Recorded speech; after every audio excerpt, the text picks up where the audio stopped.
We've voyaged long and hard to find you the best PS5 and PS4 action-adventure games. I picked 18 games from Uncharted to God of War with engaging stories and thrilling action. So look no further, we've got your needs for a good video game adventure covered.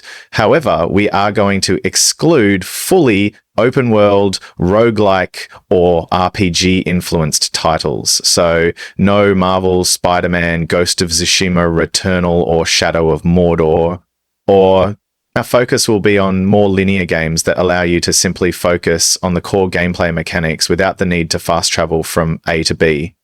With that said, here are the 18 best PS5 and PS4 action-adventure games.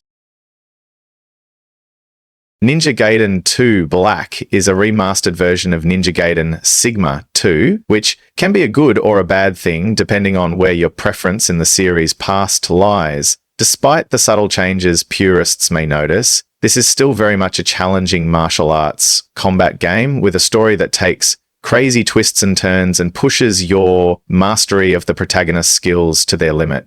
In it, you play as Master Ninja Ryu Hayabusa and see this modern-day ninja, descendant of the Dragon Ninja lineage and current wielder of the Dragon Sword, battle from Tokyo to the underworld in a bid to stop the Black Spider Ninja's evil plans. While the story is a bit of a whirlwind, you just have to roll with it at times. The gameplay is sleek, smooth, and satisfying. The series consists of some of the best action-adventure games ever made, and this remaster is the best you can experience on PS5.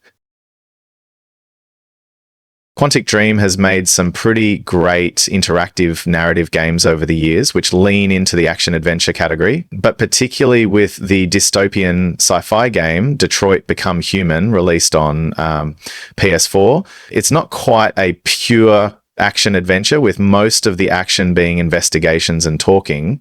However, the yarn it tells across 3 deeply fascinating characters is great. The scenario itself interlaces a butterfly effect style choice-based story over the characters. With the detective, the childminder, and the caretaker turned activist, you get to play in different parts of near-future society. David Cage's writing and level designers were in good form because Beyond Become Human sticks the landing with a great tale spread across multiple endings.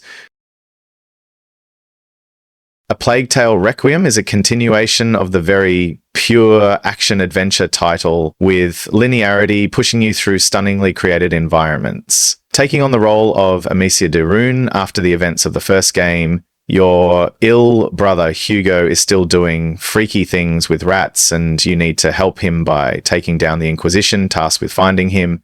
The environmental storytelling bumps this into the best category, though. It nails the medieval period expertly, with castles and villages proving visually spectacular. The gameplay uses stealth to bolster a superb sense of dread, with a few limited means to combat enemies in contained encounters. A Plague Tale Requiem feels like a childhood adventure book for adults in video game form. Control is probably slightly lower on this list of the best action adventures than it should be. I love the story of Jessie Faden as she becomes the director of the Bureau and tries to come to terms with the oldest house. Overtaken by an enemy called the Hiss, you'll explore the offices that contain all the weird phenomena affecting the United States. Luckily, Jessie has a shape-shifting gun and superpowers in her arsenal. Some of the level designs are extraordinary and the ideas are unique and absorbing. The writing is often bizarre in that classic Sam Lake style. However, I do think Control makes mistakes in its world design. The brutalist design is too grey and dull for a video game world. Plus, it buries its best stories in the form of collectible item descriptions. If it wasn't for those 2 flaws, it'd be much higher because the rest of it is gloriously imaginative. And cheating, don't crucify me, but I can't get the Outer Wilds on another list. It's one of the best games ever made, and I'm a selfish lad.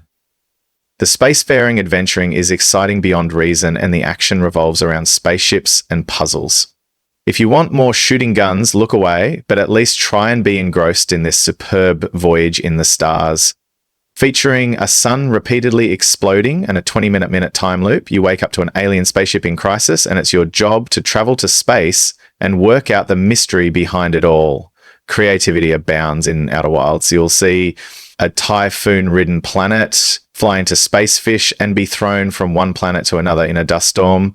The production value isn't in the graphics or the performances, but in the ceaselessly impactful narrative and unabashed perfection with which this game delivers groundbreaking environmental design. It's so powerful that by the end, it'll have you consulting the meaning of life while you sob to one of the best soundtracks in gaming. As I outlined in my Kena Bridge of Spirits review, Ember Lab's surprisingly hardcore action-adventure probably has more problems than the games below it. The movement doesn't always feel good, some of the in-game animation isn't very stockholder, and the story feels jankily delivered.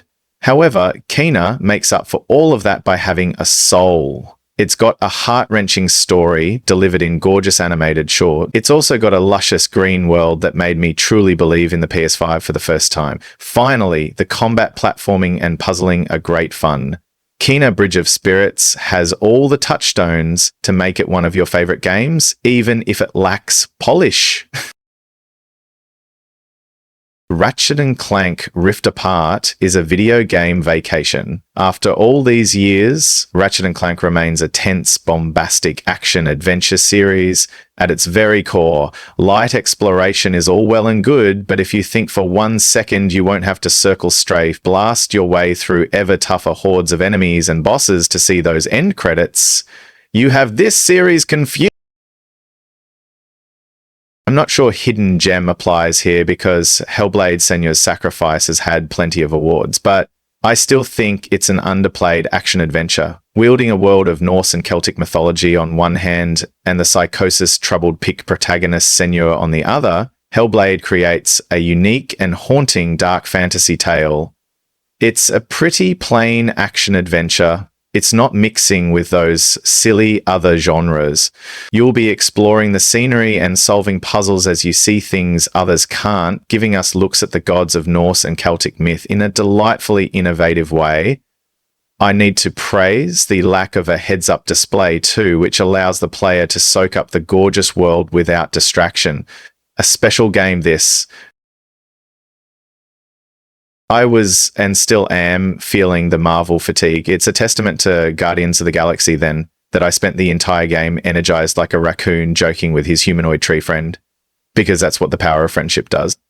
The third-person shooting is a strong example of nailing small things, and the level designs are tastefully colorful. Then you have the story with superb writing and character work, which is genuinely endearing and funny in a way that very few games have ever pulled off. This is a great action-adventure for a weekend or two. Don't skip it. Normally, we present you with the most recent entry in the series. However, The Last of Us is just one of the fringe cases where both Part 1 and Part 2 are on PS5, so you may as well start at the beginning of Joel and Ellie's journey. As I discussed in my The Last of Us Part 1 review, Naughty Dog knows the finer balances required to make an action-adventure masterpiece. The character work with Joel and Ellie is once-in-a-generation stuff. The environment is staggeringly haunting and beautiful all at once. The levels are filled with pulse-pounding stealth and cripplingly intense enemy encounters. The Last of Us Part 1 will leave you haunted and tired because you simply have to emotionally invest in it. It's a perfect video game. Finishing the Norse saga with this demolition job of action adventuring is a mic drop for Studio Santa Monica. The story made me cry a few times while playing for our God of War Ragnarok review, and I still get deep-seated emotional reverberations from the mature presentation of a father and son relationship between Kratos and Atreus. Then you have the combat that juggles the greatest weapon in video games in the throw and retriever Leviathan Axe with some other satisfying weaponry to create a collage of satisfying moves. Add in massive enemy variety, wicked bosses, fun combat arenas, and rewarding encounters and you have a winner. God of War Ragnarok nearly veers into the fully open world territory, but it keeps just enough restraint and is all the better for it. This is an outstanding entry into the series and would argue PS5's best game. It's just been pipped to the post in the action-adventure category by an all-time classic. If you play Uncharted Legacy of Thieves, then you'll uncover sensational remasters of two of the best action-adventure titles ever made. Uncharted 4, A Thief's End, and Uncharted Lost Legacy. In my review, I stated they were the pinnacle of action-adventure gaming, and my mind hasn't changed. From Nathan Drake's hilarious banter with Sully to a sequence through a collapsing pirate city to exploring the sodden Indian jungles with the bonding pair of Chloe Fraser and Nadine Ross, these games are fueled with emotional storytelling and bombastic action. These games define action-adventure. Sifu throws you into the role of the protagonist in a tale right out of a classic kung fu movie. You are the student of a murdered martial arts teacher, and after reaching adulthood, you carve a path through the dozens of henchmen that guard the martial arts masters responsible for your teacher's death. The game uses a unique mechanic that ages the protagonist each time they die. With age comes more skill and experience, making levels slightly easier. However, your olden self will lose health more easily. It's a trade-off that can cost you dearly. Younger characters can unlock more skills over time, but they're weaker than their aged counterparts, leading to a delicate balance you must strike. You must use the 150 varied attacks inspired by Bak Mei Kung Fu to defeat everyone who stands in your way.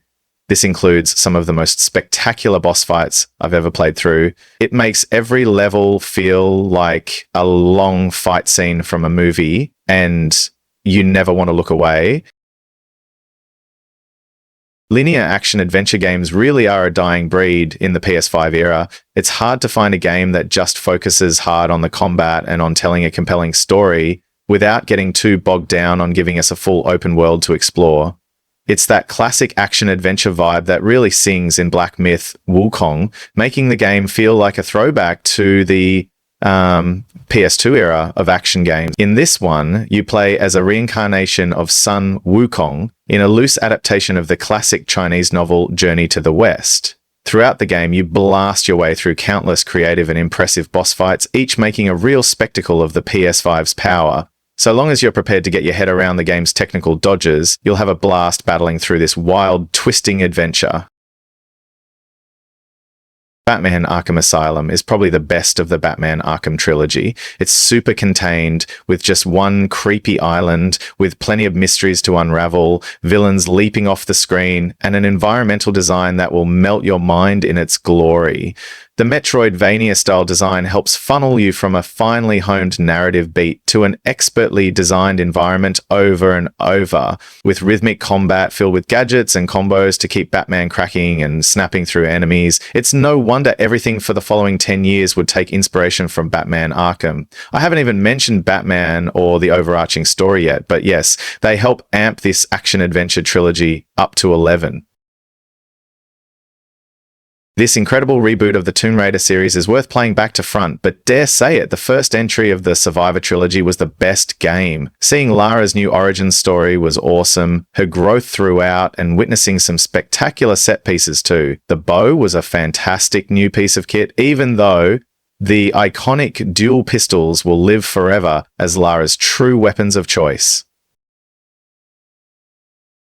The Dishonored games are puzzle box action adventures. Dishonored 2, in particular, is an absolute belter from Arcane Studios. The steampunk themes remain as magic and alchemical elements combine in industrial hell. This time, it's a choice between the main characters Corvo and the Empress as they weave through player-chosen routes in gorgeously designed levels. You can play it on PS5 now with backward compatibility, and I highly recommend doing so because it outclasses many contemporary rivals. I'm sorry, but I have to say it. Star Wars has been rubbish for a while. I would pinpoint 3 modern Star Wars projects as being amongst its greatest achievements, though. Andor, The Mandalorian, and Star Wars Jedi Fallen Order. The sequel, Star Wars Jedi Survivor, continues that trend by maximizing the action-adventure genre. You continue following former Padawan Cal Kestis as he avoids the grip of the Empire closing around the galaxy. Developer Respawn keeps the series Soulsornian adjacent. Combat's super sharp lightsaber dueling mechanics all feel handcrafted.